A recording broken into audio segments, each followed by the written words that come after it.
जैसे नालायक मुझको बर्बाद करोगे। तुम लोगों के बाप दादाओं को भी मैंने लोहे के चने चबाए हैं। आज मैं अगर तुम लोगों जैसे लोगों की चलती ना मूवी माफिया और तुम जैसे सड़े हुए सूडो जर्नलिस्ट की चलती तो आज मैं इंडिया की टॉप एक्ट्रेस और हाईएस्ट पेड एक्ट्रेस नहीं होती।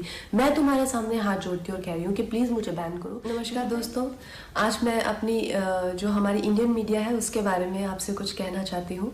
लेकिन मैं ये ज़रूर कहूँगी कि ऐसा नहीं है कि हर जगह अच्छे लोगों के साथ में कुछ बुरे लोग भी होते हैं। और जो मीडिया है उसने जितना मुझे प्रोत्साहित किया है, जितना मुझे प्रेरित किया है, इतने अच्छे सलाहकार, इतने अच्छे दोस्त जो मुझे मीडिया में मिले हैं, मैं कहूँगी कहीं ना कहीं मेरी सफलता में उनका बहुत बड़ा हाथ है। उनकी मैं हमेशा आभारी रहूँगी।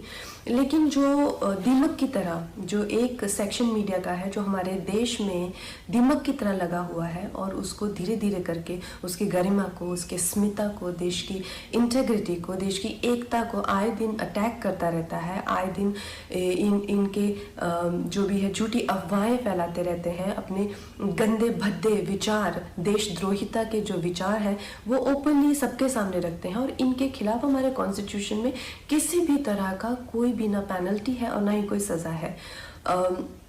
आप तो इस चीज़ से मुझे बहुत ही ज़्यादा ठेस लगी और मैंने अपने आप में ही ये डिसाइड कर लिया कि ये जो दोगली मीडिया है, ये जो बिकाऊ मीडिया है जो खुद को लिबरल कहती है, सेक्युलर कहती है, और कुछ नहीं है, 10वीं फेल भी नहीं है ये लोग सूडो लिबरल हैं और ये लोग बिल्कुल भी सेक्युलर नहीं है। अगर ये सेक्युलर होते तो हमेशा धार्मिक चीज़ों को लेके देश की एकता पर हमेशा प्रहार नहीं करते।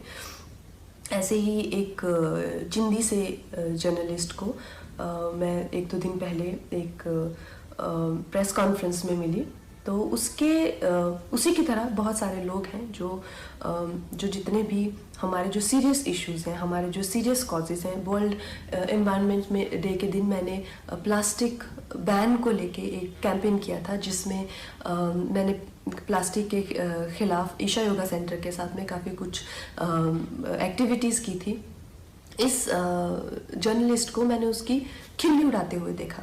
फिर मैंने काउ स्लॉटर के अगेंस्ट, एनिमल क्रूलिटी के अगेंस्ट एक कैंपेन किया, उसका भी ये मजाक उड़ा रहा था। एक शहीद पे मैंने फिल्म बनाई, उसके नाम की खिल्ली उड़ा रहा है। और प्लीज़ आप ये गौरतलब ये है कि इनके पास किसी भी तरह का कोई तर्क वितर्क, समीक्षा या विचार जो कि एक पत्रकार का हक है, उस तरीके से नहीं गाली गलौज करके, गंदी बातें लिख के, प्रोफेशनल ट्रोल्स जो हैं खुद को मुफ्त का खाना खाने पहुंच जाते हैं ये हर जगह प्रेस कॉन्फ्रेंस पे। मैं जानना चाहती हूँ कि कोई तो क्राइटेरिया होना चाहिए कि अगर आप खुद को जर्नलिस्ट कह रहे हैं, क्या आपने किया हुआ है? मुझे एक अपना लिखा हुआ कोई ना कोई एक पीस या एक ब्लॉग, जैसे मैं खुद को अगर कलाकार कहती हूँ तो कुछ तो होना चाहिए टू माई क्रेडिट। आप खुद को क्यों पत्रकार कह रहे हैं? किस लिए आप पत्रकार बने हुए हैं? इन 3-4 लोगों ने मिलकर, क्योंकि मैंने उस इंसान के प्रश्नों का उत्तर देने से मना कर दिया, मैंने कहा एक इंटरनेशनल को मैं क्यों एंटरटेन करूं? मेरे पास किसी भी तरह के देशद्रोही के लिए 0% टॉलरेंस है। तो 3-4 लोगों ने मिलकर मेरे खिलाफ एक कोई गिल्ड बनाई है, शायद कल ही बनी है, ना ही उसकी कोई मान्यता ही है और ना ही उसकी कोई धारणा ही है। तो उस गिल्ड के चलते हुए लोगों ने मुझे धमकी देना शुरू किया है कि मुझे बैन कर देंगे या मेरी कोई चीज़ का मुझे कवर नहीं करेंगे या मेरा करियर बर्बाद कर देंगे। अरे नालायकों, देशद्रोहियों, बिकाऊ लोगों, तुम लोगों को खरीदने के लाखों भी नहीं चाहिए। तुम लोग तो इतने सस्ते हो, 50-60 रुपए में बिछ जाते हो। जो अपनी देश के साथ गद्दारी करे, अपनी ही थाली में जिसमें खाते हैं उसी में छेद करते हैं। तुम जैसे नालायक मुझको बर्बाद करोगे। तुम लोगों के बाप दादाओं को भी मैंने लोहे के चने चबाए हैं। आज मैं अगर तुम लोगों जैसे लोगों की चलती ना मूवी माफिया और तुम जैसे सड़े हुए सूडो जर्नलिस्ट की चलती तो आज मैं इंडिया की टॉप एक्ट्रेस और हाईएस्ट पेड एक्ट्रेस नहीं होती। मैं तुम्हारे सामने हाथ जोड़ती और कह रही हूँ कि प्लीज़ मुझे बैन करो, क्योंकि मैं नहीं चाहती कि मेरी वजह से तुम लोगों के घर में चूल्हा जले।